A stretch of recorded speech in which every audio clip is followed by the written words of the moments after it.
तो सभी भाइयों एवं बहनों को नमस्कार। स्वागत है आपका आपके अपने चैनल सक्सेस जंक्शन एक कदम सफलता की ओर में। मेरा नाम है अतुल शुक्ला और हम लेकर के आ गए हैं आपके लिए मध्य प्रदेश पुलिस कांस्टेबल भर्ती 2025 से संबंधित महत्वपूर्ण जानकारी है, कहेंगे महत्वपूर्ण विडंबना है। ठीक है ना। और ये व्यापम की एक चालाकी है, ईएसबी की एक चालाकी है। मतलब इतने सारे प्रश्न आपने कैसे गलत दे दिए हैं, ठीक है।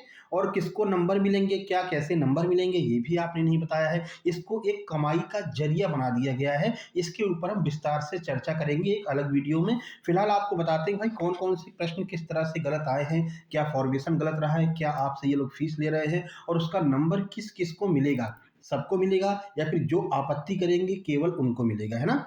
तो चलिए वीडियो शुरू करते हैं। उससे पहले वीडियो को लाइक करके चैनल को सब्सक्राइब कर दीजिए, क्योंकि एमपीएसआई की क्लासेस शुरू होने वाली हैं और इंग्लिश हो गया, कंप्यूटर हो गया, नागरिक शास्त्र हो गया, इन सब की कंप्लीट क्लासेस आपको इसी यूट्यूब चैनल पर मिलने वाली है मेरे भाई। ठीक है, चलिए सबसे पहले बात करते हैं। देखो, हर शिफ्ट में आपको कम से कम 2 से 3 प्रश्न गलत देखने को मिल रहे हैं और 2 प्रश्न का 340 रुपये अभी एक स्टूडेंट्स ने पे किया है और हमारे पास स्लिप भी भेजी थी कि सर हमने 2 क्वेश्चन पर आपत्ति लगाई, 340 रुपये हमारे जो है खर्च हो गए हैं। ठीक है, तो देखो अब ये प्रूफ क्या लेंगे, इनका कहना भैया प्रूफ दो हमको एनसीईआरटी का, एनसीईआरटी का प्रूफ दो, तभी हम मानेंगे कि आपके क्वेश्चन जो है वो गलत है। अब हमको ये बताइए रीजनिंग का एनसीईआरटी का प्रूफ कहाँ से लेकर के आए, आपने कहाँ से दिया है, हमको तो पता नहीं है। मानसिक अभिरुचि आपने कैसे बनाई है, ये जो पुलिस वाले क्वेश्चन है वो कहाँ से आपने लिए, हमको तो पता नहीं है, उसका प्रूफ हम कहाँ से देंगे। ठीक है, तो इनको एनसीईआरटी का प्रूफ चाहिए। 2 क्वेश्चन का 340 रुपये लग रहा है। ठीक है, तो ये एक तरह से ईएसबी की कमाई का जरिया बन चुका है। चलो आपको कुछ क्वेश्चंस दिखा देते हैं जहां पर आपको अपने आप समझ में आ जाएगा कि हाँ ये क्वेश्चंस गलत हैं और ये क्वेश्चंस गलत नहीं होने चाहिए थे, ये ईएसबी ने जानबूझकर गलत किए हैं मेरे भाई। ठीक है, चलिए आगे बढ़ने से पहले आप लोगों को बता दें, आपके सामने 2 बड़ी वैकेंसी जो हैं लगी हुई हैं। जैसे कि आपका एमपीएसआई का एग्जाम आने वाला है, जिस तरह से एमपी पुलिस कांस्टेबल और एमपी आबकारी में अपने नोट्स से सीधे सीधे प्रश्न फंसे थे, एज इट इज प्रश्न वैसे के वैसे आए थे और बहुत अच्छा रिस्पॉन्स मिला था, लड़कों का बच्चों का बहुत अच्छे नंबर आए हैं।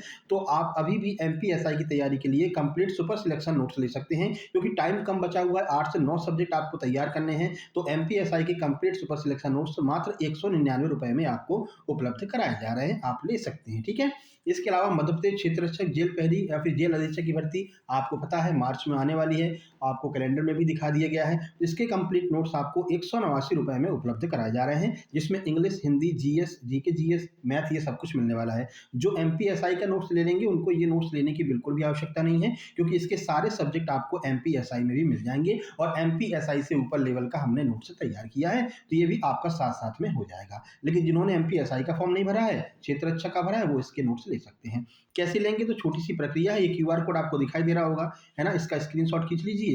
इसी पर अगर आपको एमपीएसआई के नोट्स चाहिए तो इसी क्यूआर पर आपको 199 का पेमेंट करना है। अगर आपको एमपी क्षेत्र रक्षक के नोट्स चाहिए तो इसी क्यूआर पर आपको 189 का पेमेंट करना है। उस पेमेंट का स्क्रीनशॉट इस व्हाट्सएप नंबर 7052547003 इस पर आपको सेंड कर देना है। जैसे आप स्क्रीनशॉट सेंड करेंगे तुरंत आपको complete super selection notes send कर दिए जाएंगे और व्हाट्सएप ग्रुप में आपको जोड़ दिया जाएगा, जहां पर आगे के सारे नोट्स आपको मिलते रहेंगे मेरे भाई। ठीक है, जो लोग क्यूआर से पेमेंट नहीं कर पा रहे हैं, इसी जो व्हाट्सएप नंबर पर मैसेज करके फोन पे नंबर ले लेंगे और फोन पे पर पेमेंट करके नोट्स प्राप्त कर लेंगे। चलिए सबसे पहले आपको दिखाते हैं 14/12/2025 का ये कुछ क्वेश्चन है। देखिए, देखो पहला क्वेश्चन आप यहाँ पर देखिए कि इसमें सीधे कंडीशन की ओर अपन चलते हैं, निष्कर्ष पर बात करते हैं ना। आप पूरा सॉल्व कराने की आवश्यकता नहीं है, आपको दिखाते हैं कि किस तरह से ये जो है गलत आया है। देखो इसमें कह रहा है कि Q बड़ा बराबर है U के, यानी Q जो है वो U के बड़ा बराबर है। अब यहाँ पर देखिए Q बड़ा बराबर है S के और S बड़ा है T से। जब S T से बड़ा हो गया तो भैया Q ऑलरेडी जो है T से बड़ा हो जाएगा, है ना। और ये कह रहा है जब और T जो है वो R के बराबर है और R बड़ा बराबर है U के, तो जो Q है वो बड़ा बराबर नहीं होगा U के, बल्कि Q जो है वो U से बड़ा हो जाएगा। अगर यहाँ पर तीनों एक जैसे, यानी कि यहाँ पर इस तरह का डंडा लगा होता, तीनों इस तरह के होते, तीनों जो आपके चिन्ह लगे हुए हैं ये तीनों इस तरह के होते, तब हम कह सकते थे कि Q जो है बड़ा बराबर है U के। लेकिन बीच में यहाँ पर ब्रेक हो गया है तो Q बड़ा बराबर U के नहीं होगा, यानी कि पहला ऑप्शन गलत। उसके बाद कह रहा है कि T बराबर है U के, तो देखो T बराबर U कैसे हो जाएगा, T बराबर R दिया हुआ है लेकिन R बड़ा बराबर है U के। ठीक है, अगर यहाँ पर R को हम हटा करके T लिख दो तो एक ही बात है ना, अब ये टी लिखो चाहे आर लिखो, तो यहाँ से साफ साफ दिखाई दे रहा है कि टी जो है वो बड़ा बराबर है यू के, ना कि बराबर है। ठीक है, तो ये दोनों ऑप्शन आपके गलत हो गए। तो ये जो कैंडिडेट हैं 14-12 वाले, उन्होंने इसको लगाया कि ना तो निष्कर्ष एक सही है और ना निष्कर्ष दोनों, मतलब कि इन्होंने बिल्कुल सही लगाया है। लेकिन एसबी का कहना है नहीं भैया, केवल निष्कर्ष एक सही है, जो कि बिल्कुल गलत है। इस पर ऑब्जेक्शन लगाया जा सकता है और उन अभ्यर्थी ने ऑब्जेक्शन लगाया भी है। ठीक है, चलिए ये तो चलो मान लेते हैं कि हाँ ये थोड़ा सा गड़बड़ हो भी सकता है, लेकिन इसका क्या कहेंगे भाई, ये तो जानबूझकर गलत किया गया है। यहाँ पर बोला गया है कि भैया 4 कार मॉडलों के उत्पादन दर्शाया गया है, डीआई का क्वेश्चन है। ठीक है, कुल मिलाकर के मॉडल एक्स और मॉडल जेड के उत्पादन में कितना अंतर है, यानी कि इनने ये कहा कि मॉडल एक्स को काउंट कीजिए, मॉडल जेड को काउंट कीजिए, फिर इनका डिफरेंस बता दीजिए कितना है। ठीक है, हमने काउंट किया, डिफरेंस निकाला, कुछ डिफरेंस निकल के आ गया, मान लीजिए 20,000 रुपये निकल करके आ गया। अब हम चले ऑप्शन की ओर। ऑप्शन में देख रहे हो भैया model Y, model X, model Z, model W. भैया 20,000 10,000 कहाँ है, संख्या तो दी ही नहीं है, यहाँ पर सीधे कंपनी के नाम दिए गए हैं। आप अंतर पूछ रहे हो, कंपनी का नाम दे रहे हैं, ये क्या, ये तो जानबूझकर गलती करना हो गया है ना। क्या आप जब फॉर्मेशन बना रहे थे, क्वेश्चन बना रहे थे, तो क्या गांजा फूंक करके बना रहे थे, है ना। ठीक है, तो ये जानबूझकर गलती की जा रही है मेरे भाई। ये आपसे एक अलग ही लेवल का फर्जीवाड़ा चालू कर दिया है। ठीक है ना, पैसा कमाने का एक अलग ही लेवल का फर्जीवाड़ा चालू कर दिया है। इस पर भी आप ऑब्जेक्शन लगा सकते हैं, और इस पर आप ऑब्जेक्शन लगाएंगे कि फॉर्मेशन ही गलत है क्वेश्चन का। ठीक है, चाहे वो हिंदी हो चाहे वो इंग्लिश हो, दोनों में हमने देख लिया है, दोनों में ये 14/12/2025 का क्वेश्चन है, यहाँ पर फॉर्मेशन में गड़बड़ी है। चलिए आगे बढ़ते हैं। अब देखो ये भी 14/12/2025 का है। ठीक है, इसमें क्या है, इन्होंने कहा कि भाई 1952 में भारत विधानसभा के उपाध्यक्ष के रूप में, मतलब मध्य भारत के विधानसभा उपाध्यक्ष के रूप में किसको चुना गया था। तो यहाँ पर ये चारों ऑप्शन गलत है। उस टाइम पे विष्णु प्रसाद जो है वो उपाध्यक्ष थे। यहाँ पर ये चारों ऑप्शन गलत बताए गए हैं। अब यहाँ पर देखो रीजनिंग का एक और सवाल देख लो। चलो इसका आप कहीं ना कहीं से प्रूफ बना करके दे दोगे, लेकिन ये रीजनिंग के सवालों का प्रूफ कहाँ से लेकर के आएंगे, एनसीईआरटी का, है ना। यहाँ पर आप देख सकते हैं कि EGI, ठीक है, इसको HJL लिखा है, तो T V और X का क्या लिखेंगे। तो जब इसको हमने सॉल्व किया तो पाया कि जो कैंडिडेट है उन्होंने बिल्कुल सही लगाया है, लेकिन जो ESB है उसने इसको गलत माना है। तो ESB का गलत है, इन कैंडिडेट का सही है। आप इसको सॉल्व करके भी देख सकते हैं, WYZ ही इसका आंसर आएगा। ठीक है, तो ये भी इन्होंने गलत बताया है, ये आपका शायद 14 तारीख का ही है।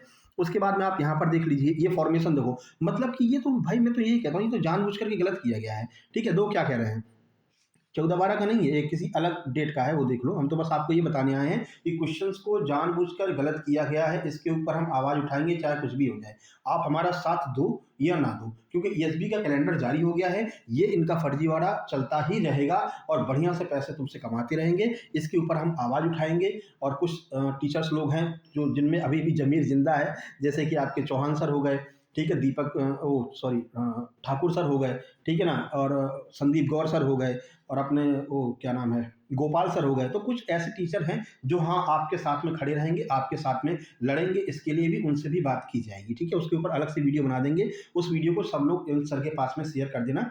ठीक है, आज शाम को वीडियो बनाएं, क्योंकि इस पर एक्शन लेना जल्द से जल्द जरूरी है, क्योंकि अभी आंसर की लिंक खुली हुई है, अभी आपके पास में प्रूफ है कि सर देखिए हमने जो, इसमें हमारी कोई गलती नहीं है, फॉर्मेशन ही आप गलत दे रहे हैं। इसमें तो उल्टा उन लोगों को पैसा देना चाहिए, अगर क्वेश्चन उन्होंने गलत दिया है तो उल्टा स्टूडेंट्स को पैसा देना चाहिए कि भैया हमने तुम्हारा टाइम खराब किया, तुम इसमें लगे रहे, उसकी वजह से तुम्हारे 2-4 क्वेश्चन छूट गए, माफी चाहते हैं, आपको इस क्वेश्चन के 100 रुपए दिए जाते हैं।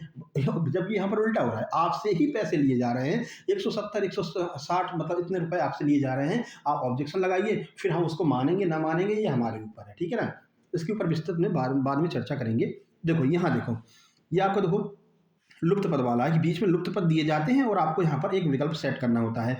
XY Z में पूरा सिस्टम चल रहा है, यानी X Y और Z, यही आपको भरना होगा बीच में। चलो हमने ऑप्शन की ओर हम चले, ऑप्शन में देख रहे हैं भैया XYZ कहीं है ही नहीं, ये क्या सिस्टम है, SPDPESDHS, ये क्या है। XYZ में आपने क्वेश्चन XYZ में दिया हुआ है, तो ऑप्शन भी तो XYZ में मिलने चाहिए भैया।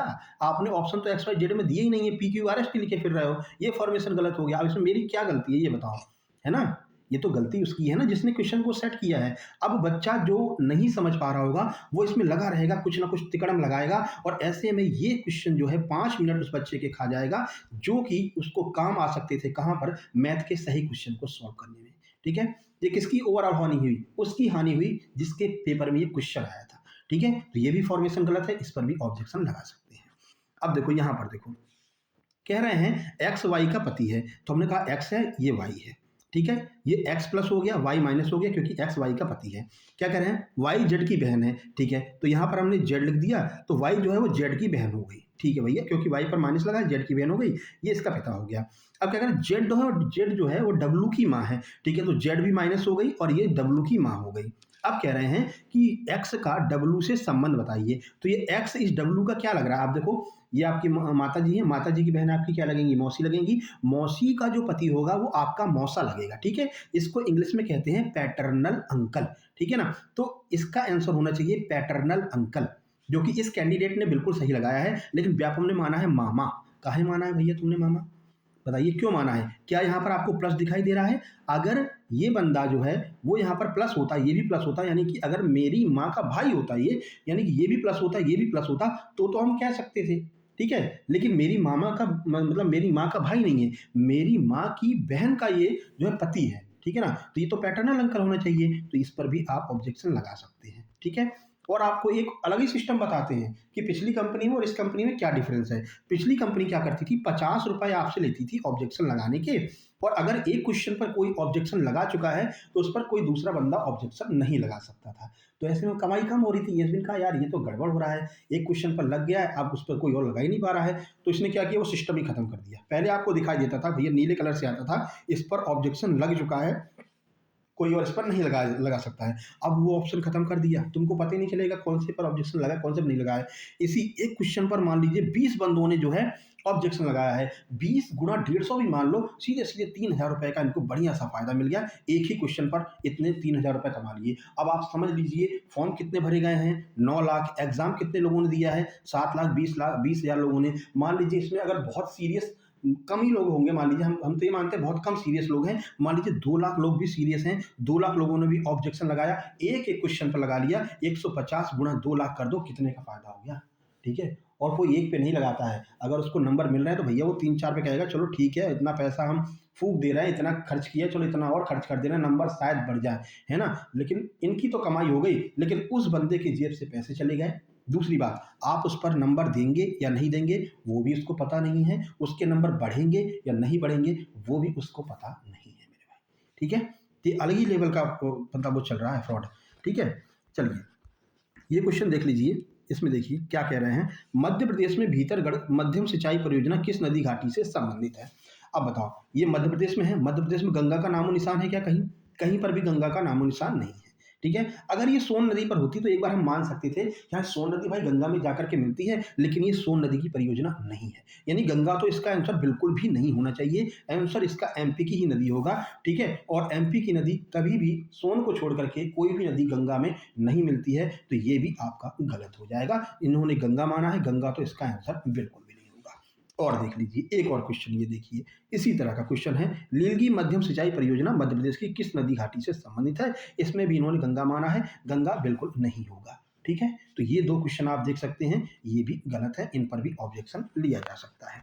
भाई ऑब्जेक्शन लो, हमें दिक्कत नहीं है ऑब्जेक्शन से। अब जिसके नंबर बढ़ेंगे तो वो ऑब्जेक्शन लेना चाहेगा भी, लेकिन कुल मिलाकर के दिक्कत ये है कि भाई तुमने एक कमाई का अलग जरिया बना लिया है, ये तो जानबूझ करके आप क्वेश्चन गलत कर रहे हैं। आप खुद बताइए ना कि एमपी में गंगा का कोई लेना देना है नहीं, बताओ, ठीक है। गंगा से केवल एक नदी मिलती है, सोन नदी, और सोन नदी पर कोई परियोजना होगी तो हम मान सकते हैं कि हाँ ये गंगा से संबंधित है। सोन नदी की परियोजना तुम दे नहीं रहे हो, दे रहे हो नर्मदा की ताप्ती की परियोजना, जो कि दोनों नर्मदा और ताप्ती दोनों नदियां आपको बताया अमरकंटक से निकलती हैं और इस तरफ बहती हैं, पूर्व से पश्चिम की ओर अरब सागर में गिरती हैं। गंगा तो यहाँ है, इससे उसका कोई लेना देना नहीं है, और यही तुम आप मतलब ऑप्शन मान रहे हो, ठीक है। और देख लो, एक आदमी को इशारा करते हुए रोहित ने कहा, वो मेरे दादा की इकलौती बेटी का बेटा है। ये है रोहित, रोहित के पिताजी, रोहित के दादाजी, इनकी एक इकलौती बेटी है, ठीक है, इकलौती बेटी का बेटा है, ठीक है। तो ये इकलौती बेटी हो गई, इसका ये बेटा है, तो रोहित उस आदमी से कैसे संबंधित है, तो रोहित जो है वो कजन होगा, ठीक है। इन्होंने रोहित का भाई उसको घोषित कर दिया है, रोहित का भाई तो कैसे भी नहीं हो सकता है, ठीक है ना। ये इसका जो होगा, ये होगा जो ये जो है ये इसका कजन होगा, ठीक है। और जबकि इन्होंने क्या कहा है कि रोहित का भाई है, तो रोहित का भाई है ही नहीं वो, ठीक है। तो ये भी आपका गलत हो जाएगा, इसको भी सॉल्व करके आप देख सकते हैं आराम से, ठीक है। इसको हमने सॉल्व करके देख लिया था, रोहित का भाई नहीं आएगा, ठीक है। और आप एआई के, हाँ एक और बता दें, अगर जो क्वेश्चन आपको नहीं समझ में आ रहा हो उसको आप एआई के माध्यम से सर्च कर सकते हैं, ठीक है। गूगल जेमिनी, आप उस पर जाना, प्ले स्टोर पर, उस पर सर्च करना गूगल जेमिनी, ठीक है। क्लिक करना, गूगल जेमिनी को इंस्टॉल करना। आपको जो क्वेश्चन लग रहा है कि हाँ ये गलत है, उसको अपनी आंसर की से कॉपी करो या फिर टाइप कर दो। टाइप करके as it is Google Gemini पे आकर के सर्च में डाल दो। सर्च में जैसे ही आप डालेंगे ना, तो गूगल जेमिनी आपको पूरा स्टेप बाय स्टेप सारी चीज़ें बताता चला जाएगा। लास्ट में आपको आंसर भी बता देगा कि इसका आंसर ये है, ठीक है ना। तो अगर आप चाहें तो ये एआई का यूज कर सकते हैं अपने क्वेश्चंस को सही आंसर तक पहुंचने के लिए, क्वेश्चन के सही आंसर तक पहुंचने के लिए। लेकिन फिर वही बात, एआई का माने कि नहीं माने, ठीक है ना। व्यापक का अलग ही सिस्टम है, कहेगा भैया एआई तो गलत भी हो सकता है, एआई की बात कैसे मानेंगे। एनसीईआरटी का प्रूफ लेकर के आओ, तो कहाँ से लेकर के आएंगे। रीजनिंग का भाई एनसीईआरटी का प्रूफ कहाँ से लेकर आएंगे, जीएस का लेकर के आ सकते हैं, इतिहास भूगोल ज्योग्राफी वगैरह का लेकर के आ सकते हैं। लेकिन भाई मानसिक अभिरुचि हो गया, या आपका क्या कहते हैं रीजनिंग हो गया, इनका प्रूफ कहाँ से लेकर के आएंगे मेरे भाई। चलिए देखो, 7 लोग हैं, एक गोल घेरे में बैठे हैं, ठीक है। हमने 7 लोगों को बैठाया, ये हो गया, ये हो गया, कितना कितने हो गए, 3 और 3 6, एक और हमने कर दिया। लो भैया 7 लोग बैठ गए, ठीक है। यदि ए डी के सामने, हमने कहा चलो ए जो है वो डी के सामने बैठा दिया हमने, ठीक है। बी ए के तुरंत दाईं ओर बैठा, हमने कहा चलो इसका मुंह अंदर की ओर होगा, बी ए के तुरंत दाईं ओर बैठेगा, तो बी यहाँ पर बैठ जाएगा, ठीक है। तो डी के तुरंत बाईं ओर कौन बैठा है, अब कहाँ से बता दे भैया, तुमने आगे का तो कुछ दिया ही नहीं, कुछ तो देते तब तो हम बताते। या फिर मतलब ऐसे कहते कि भाई इनमें से कोई एक बैठेगा, या फिर ए बी सी बैठेगा, या फिर सी डी ई बैठेगा, अब कोई ऑप्शन ही नहीं है आगे। मतलब आपने यहाँ पर फॉर्मेशन फिर से गलत कर दिया है, ठीक है। आपने जानकारी पूरी दी ही नहीं है। अब इसमें किसकी गलती है, क्वेश्चन बनाने वाले की गलती है, उस स्टूडेंट की गलती नहीं है जो इसमें अपना 10 मिनट खर्च करेगा कि कहीं से कैसे भी तो आंसर आएगा, कुछ तो आंसर आएगा, लेकिन आंसर आएगा ही नहीं क्योंकि क्वेश्चन पूरा है ही नहीं, ठीक है। सबसे ज़्यादा जो गलतियां देखी गई हैं वो यही देखी गई हैं क्वेश्चन फॉर्मेशन को लेकर के। उन्होंने क्वेश्चन को सही दिया ही नहीं है, ठीक है, जिससे बच्चा उसमें फंस भी जाए और ऑब्जेक्शन भी ना उठा सके कि ये क्वेश्चन गलत है कि नहीं है, क्या कैसा है, ठीक है। तो बहुत सारी ऐसी गलतियां देखी गई हैं, आगे भी भाई ये लोग इस तरह से गलतियां करेंगे, आपको साथ देने की आवश्यकता है। एक वीडियो हम बनाएंगे और सभी टीचर से आह्वान करेंगे कि सबसे पहले ये जो अलगी लेवल का जो फर्जीवाड़ा चल रहा है, इस पर थोड़ा सा ध्यान दीजिए, इस पर थोड़ा सा एक्शन लीजिए, आवाज़ उठाइए। नहीं तो एमपीएसआई में आज तो मान लो 2-2 3-3 क्वेश्चन गलत दिए हैं, एमपीएसआई में प्री और मेंस होना है मेरे भाई, मान लो 4-4 5-5 क्वेश्चन गलत दे दिए तो क्या कर लेंगे आप, है ना। असर तो आपके ऊपर पड़ेगा, ठीक है। मेरिट से तो आप बाहर होंगे। ये मान लीजिए ये जो 2 क्वेश्चन है ना, इन 2 क्वेश्चन को अगर आप सही कर लेते, ठीक है, तो ये फिजिकल में इतना मेहनत नहीं करना पड़ता। यहाँ पर 2 नंबर बढ़ाने में उतना मेहनत नहीं करना पड़ रहा है, फिजिकल में 2 नंबर बढ़ाने में ना सिट्टी पिट्टी गुम हो जाती है, ठीक है। सर का पसीना जब पैर पे आ जाता है तब फिजिकल में 2 नंबर बढ़ते हैं, ठीक है ना। तो वो बंदा जो यहाँ पर मेहनत करके 2 नंबर बढ़ा सकता था, वो आज फिजिकल में मेहनत कर रहा है कि शायद 2 नंबर और आ जाएं और हम जो है फिजिकल पास कर लें, फिजिकल में नंबर खींच लेंगे, है ना। कुछ ऐसे बंदे भी हैं जो फिजिकल में नंबर खींच सकते थे, लेकिन आपकी इस गलती की वजह से आपने क्वेश्चन का फॉर्मेशन गलत किया, वो ऑब्जेक्शन नहीं ले पा रहे हैं, इस वजह से वो फिजिकल में नहीं जा पाए। जिनका फिजिकल 90-90 नंबर का है, लेकिन वो एग्जाम ही क्वालिफाई नहीं कर पाए। गलती किसकी है, गलती ईएसपी की है। हर किसी के पास में इतना पैसा नहीं है कि भैया वो जाकर के ऑब्जेक्शन लगाएगा, आपको 2-2 क्वेश्चन के 340 350 रुपए देगा। अगर आप अपने जेब से दे रहे हो, अपने मोबाइल से कर रहे हो, तो आपको 340 रुपए लग रहे हैं। अगर आप कहीं पर जाकर के किसी साइबर कैफे से करवा रहे हो, भाई कुछ गांव के लड़के ऐसे होते हैं जो नहीं कर पाते हैं खुद से, है ना, वो साइबर कैफे पर जाएंगे, साइबर कैफे वाला 100 रुपए अलग से ले रहा है, 440-500 रुपए उसको 2 क्वेश्चन के देने पड़ रहे हैं। गलती किसकी है, ईएसपी की गलती है। और भुगत कौन रहा है, वो स्टूडेंट भुगत रहा है जिसने ऑब्जेक्शन लगाया है, जिसने एग्जाम दिया है मेरे भाई, ठीक है।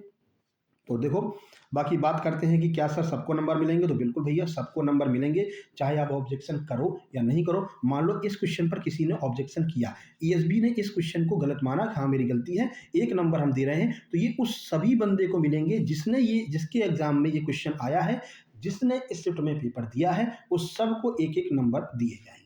तो इस बात को लेकर के टेंशन में मत रहना कि अगर हम ऑब्जेक्शन नहीं करेंगे तो हमको नहीं मिलेगा, ऐसा बिल्कुल भी नहीं है। अगर ऑब्जेक्शन को सही माना जाता है तो चाहे आपने ऑब्जेक्शन किया है, ऑब्जेक्शन नहीं किया है, सबको बराबर नंबर मिलेंगे, उस शिफ्ट के सभी को 1-1 नंबर दिया जाएगा मेरे भाई, ठीक है। इसको लेकर बिल्कुल टेंशन में नहीं रहना। बाकी क्वेश्चन बहुत सारे गलत है, बहुत सारे क्वेश्चन को नहीं सॉल्व करा सकते हैं भाई, क्योंकि मान लीजिए अगर आपकी 1.5 महीने पेपर चला है, तो ये मान करके चलिए कम से कम 500 से 600 क्वेश्चन इन्होंने गलत दिए हैं मेरे भाई, ठीक है ना। 500-600 नहीं मानते हैं, चलो ज़्यादा हो जाएगा शायद 500-600, लेकिन फिर भी मान के चलिए कि 250 से 300 क्वेश्चन इन्होंने जानबूझकर गलत दिए हैं। ठीक है ना। अब समझ लीजिए, और मैं तो कहता हूँ 500-600 दिए होंगे भैया। एक शिफ्ट में कितने 100 क्वेश्चन आ रहे हैं ना, दिन भर में 200 क्वेश्चन एक दिन के हो रहे हैं, 1.5 महीने का अंदाजा लगा लेना, ठीक है ना। तो भाई 400-500 क्वेश्चन इन्होंने गलत दिए, इसके ऊपर आवाज़ उठाएंगे और 101% उठाएंगे, और बहुत जल्द उठाएंगे। आज शाम को ही वीडियो बनाएंगे, और जिन टीचर्स का हमने नाम लिया है उनको टैग करेंगे, उनसे निवेदन करेंगे कि सर, जिस तरह से अभी तक आप लोग साथ देते आए हो, एक बार फिर से ये मतलब कि अलग ही लेवल का चल रहा है सिस्टम, इसमें भी आप हमारा साथ दीजिए। फिर मिलते हैं नेक्स्ट वीडियो में। क्वेश्चन बहुत सारे गलत हैं, बहुत सारे बच्चे भेज रहे हैं, बहुत सारे क्वेश्चंस को इतना सॉल्व करना मतलब नहीं वो हो पाता है ना। लेकिन आप लोग ये समझ करके चलिए कि भाई गड़बड़ी तो चल रही है और अच्छे लेवल पर चल रही है, ठीक है। बाकी आपको नोट्स चाहिए तो आप 7052547003 इस नंबर पर मैसेज करके नोट्स प्राप्त कर सकते हैं। छात्रावास अधीक्षक की 5-4 वैकेंसी आने वाली है, वो तय है, भले ही वो आपके कैलेंडर में नहीं है, लेकिन ये आएंगी वैकेंसी, क्योंकि सीएम ने खुद 2 बार कहा है, तो 101% ये वैकेंसी आएगी। जैसे एमपीएसआई की आई है, बिना कैलेंडर के आई, ये भी बिना कैलेंडर के आएगी।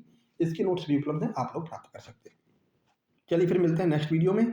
जो वीडियो होगा किसके लिए, आपके लिए, और सभी टीचर्स से आह्वान किया जाएगा कि वो इस पर थोड़ा सा एक्शन लें। फिलहाल वीडियो को लाइक कर दीजिए, शेयर कर दीजिए, चैनल पर पहली बार आए हैं सब्सक्राइब करके नोटिफिकेशन बेल दबा लीजिए। मिलते हैं नेक्स्ट वीडियो में, तब तक के लिए नमस्कार, धन्यवाद।